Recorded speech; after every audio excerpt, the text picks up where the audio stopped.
प्रेमचंद यादव की हत्या किसने किया? सत्यप्रकाश दुबे ने, उनके दामाद ने, उनका बेटा वह देवेश दुबे जो सलमणि त्रिपाठी जो देवरिया का विधायक है, मैं जानता हूँ, वह पहले का हत्यारा रहा है और पत्रकारिता करता था। लखनऊ में जाना माना पीठ पत्रकारिता करने वाला रहा, पत्रकार यानी कि चोरों का काम करने वाला। आज वो विधायक बन करके जिस तरह से जो है कि देवेश दुबे को बचाने का काम हमारे साथ है गौतम राम निषाद जी। ये हमेशा अपनी जो बातों से सरकार को घेरने का काम करते हैं। ये हमेशा आप देखते होंगे हमेशा एक ट्रेंड करते रहे। आइए कुछ खास बातचीत करते हैं। सर, हमारे चैनल में स्वागत है आपका। धन्यवाद आपके चैनल को, और आपके चैनल के जो भी दर्शक हैं, मैं उनसे आग्रह करूंगा कि इसको सब्सक्राइब के माध्यम से शेयर करके, लाइक करके जो है जनता तक जो है कि असली आवाज़ को पहुंचाने का काम। अखिलेश यादव आए हैं आज, ये क्या न्याय दिलाएंगे या 2024 की कोई रणनीति है? देखिए, न्याय मांगने की अपेक्षा से ही जो है माननीय अखिलेश यादव जी का है आगमन हुआ है। या जो हर जगह देख रहे हैं, रोड पर, खेत खलिहानों में देख रहे हैं कि समाजवादी पार्टी के लोग नहीं, ओबीसी, एससी, एसटी, माइनॉरिटी के लोग, जो लोकतंत्र में विश्वास रखने वाले लोग हैं, न्याय की अपेक्षा लेकर के जो है कि देवरिया की धरती पर जन सैलाब उमड़ा है। भारतीय जनता पार्टी उस तरह बेईमानों की पार्टी है, अन्यायियों और जातिवादियों की पार्टी है। यह भारतीय संविधान में विश्वास न रख करके जो है यह मनुस्मृति के विधान के आधार पर कार्य करते हैं। आपने देखा कि प्रेमचंद यादव की हत्या किसने किया? सत्यप्रकाश दुबे ने, उनके दामाद ने, उनका बेटा वह देवेश दुबे जो सलमणि त्रिपाठी जो देवरिया का विधायक है, मैं जानता हूँ, वह पहले का हत्यारा रहा है और पत्रकारिता करता था। लखनऊ में जाना माना पीठ पत्रकारिता करने वाला रहा, पत्रकार यानी कि चोरों का काम करने वाला। आज वो विधायक बन करके जिस तरह से जो है कि देवेश दुबे को बचाने का काम करा। भाई सत्यप्रकाश दुबे की बेटी ने खुद स्वीकार किया कि मेरा भाई जो है कि उसकी हत्या क्या है। वो घबराहट में अपने पति को बचाने के लिए अपने भाई का नाम बता दिया, पति का नाम को दरकिनार कर दिया। आप देख लीजिए कि भारतीय जनता पार्टी के जो भी बड़े से बड़े नेता हैं आ रहे केवल दुबे परिवार से मिलने के लिए। प्रदेश के मुख्यमंत्री अपने को सन्यासी कहते हैं, अपने को गोरखनाथ पीठ का जो है कि मठाधीश कहते हैं। उन्होंने संत के संस्कार को जो है लात मारते हुए जो है कि दुबे परिवार से मिल रहे हैं। ब्रिजेश पाठक जो प्रदेश के उप मुख्यमंत्री हैं, दुबे परिवार से मिल रहे हैं। रमापति त्रिपाठी हो, चाहे हमारे बरहज के मिश्रा विधायक जी हो, चाहे सलमणि त्रिपाठी हो, चाहे शशांकमणि त्रिपाठी हो, यहाँ तक कि समाजवादी पार्टी के नेता रहे हरिशंकर तिवारी के बेटे विनय तिवारी ने अपना चाल और चरित्र और चेहरा उजागर कर दिया कि आकर के दुबे परिवार को 1 लाख देते हैं। यादव परिवार के लिए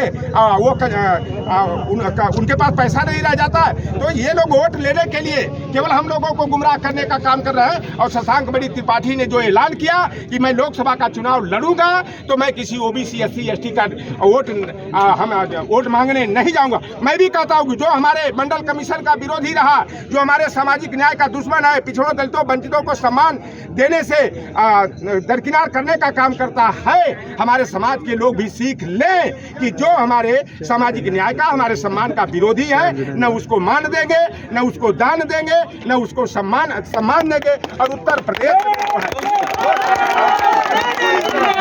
जंगल राज कायम है, गुंडागर्दी कायम है और 2 जातियों का जो है आधिपत्य जो है कि चल रहा है। और पूरे ओबीसी, एससी को टारगेट बना करके जो है कि उनकी हत्या किया जा रहा है, उनको फर्जी मुकदमा कायम करके उनको जेल में डालने का काम किया जा रहा है। लेकिन समाजवादी पार्टी के कार्यकर्ता धारा 144 लगा दिया जाता है अखिलेश यादव के कहने पर। 3 दिन पहले जो है दुबे की श्रद्धांजलि सभा होती है, वहाँ भारी भीड़ जुटती है, तो वहाँ 144 धारा क्यों नहीं लागू होती है? क्या समाजवादी पार्टी के लोगों के लिए 144? समाजवादी पार्टी के लोग चाहे धारा 144 लगे, चाहे 188 लगे, जेल जाने से, FIR से, NSA से, रासुका से समाजवादी पार्टी के कार्यकर्ता डरते नहीं है। ये लाल टोपी क्रांति की निशानी है।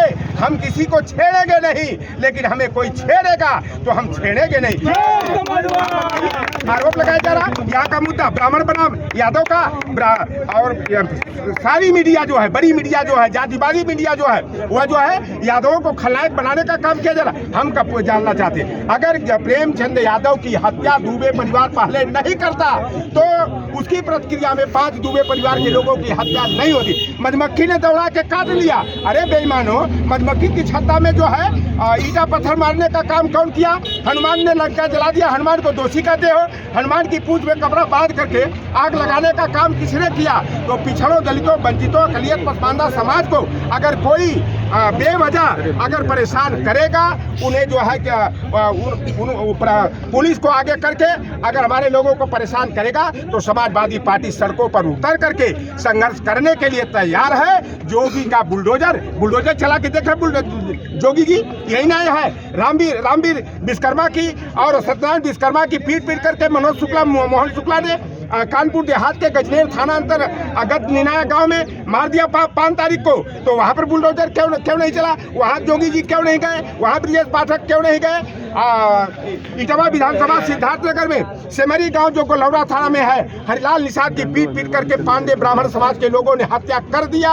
और आप देख लीजिए, अभी कल के परसों घटना है सुल्तानपुर में, हमारे तीरथ राज निषाद बड़े अच्छे कार्यकर्ता थे, उनके जो है भारतीय जनता पार्टी के ब्राह्मण और राजपूत है। मैं पूरी जाति को आरोपित नहीं कर सकता कि सभी ब्राह्मण बुरे होते। ब्रजभूषण तिवारी भी थे, जनेश्वर मिश्रा भी थे, हम लोग सम्मान से उनको सिराखों पर बैठाने का काम करते थे। समाजवादी पार्टी जातिवादियों की पार्टी नहीं है। समाजवाद क्या है? जो सबको साथ लेकर चलने का काम करे, जो सबके साथ समान न्याय व्यवस्था सुनिश्चित करे, समता, समानता, बंधुत्व, भाईचारा और सबके संपन्नता की कल्पना करता है, वह समाजवादी पार्टी है। और भारतीय जनता पार्टी तो मनुवादियों की पार्टी है, फिरका परस्तों की पार्टी है, देशद्रोहियों की पार्टी है, अंग्रेजों की मुखबिरी करने वाले माफी वीर सावरकर के अवैध संतानों की पार्टी है। और ये बताओ, आज हिंदू खतरे में बताते हैं, हिंदू आज खतरा में है। कोई मामला आता है हिंदू और मुसलमान, भारत और पाकिस्तान, शाहरुख खान, सन्नी देओल, गदर 2 और पठान की बात। अब बिचवा में तो एक आ गई भगोड़ी पाकिस्तानी, वो RSS वालों की बहन और भतीजी है, सीमा गुलाम हैदर, सचिन की प्रेम कथा को लाकर असल मुद्दों से बचाने का काम करे।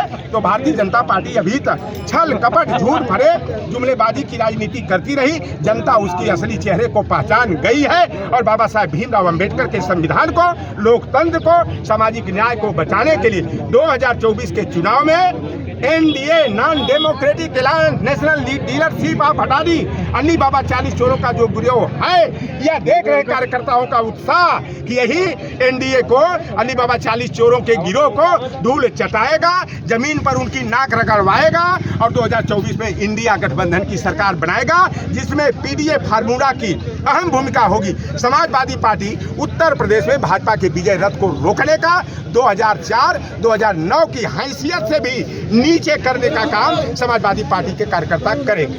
सर, सवाल एक खड़े होते हैं, जो विनय शंकर तिवारी, वो तो आप ही की पार्टी में है। असली चेहरा उजागर हो गया ना कि कौन समाजवादी है, कौन जातिवादी है।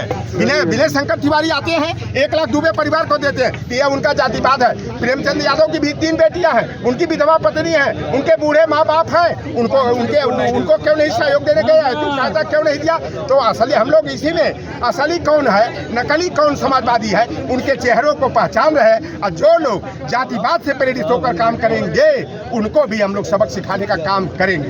समाजवादी जो समर्थक है, उनका साफ तौर पर कहना है, जब योगी जी आए 1 पद से मिले तो अखिलेश जी आ रहे तो क्यों 2 पद से मिल रहे? समाजवादी जो है ना, समता की बात रखता है, समान नजर रखता है, चाहे जाति, धर्म, वर्ग, संप्रदाय के आधार पर भेदभाव नहीं करता। यही समाजवादियों का असली चेहरा है कि हमारे नेता माननीय अखिलेश यादव जी दुबे परिवार से पहले मिलने गए हैं और बाद में प्रेमचंद यादव के परिवार से मिले हैं। अगर जोगी का बुलडोजर अगर प्रेमचंद के घर पर चला, जो उनके पिताजी हमारे आर्मी के सैनिक रहे, अपने खून पसीना की कमाई से, जैसे हमारे ये पुलिस के जवान जो है आज जो है सड़कों पर पसीना बहा रहे, तो प्रेमचंद के पिताजी राम नवल यादव जी ने अपने खून पसीना से वो आशियाना बनाया जिसे महल दिखाया जा रहा है। अगर उस पर बाबा का बुलडोजर चल गया तो हम भी बताएंगे, संसद भवन में नेताजी से कौन आज भीख मांग रहा था, कौन आंसू फुक्का पार के रो रहा था, वो जोगी जी समय भूल गए क्या?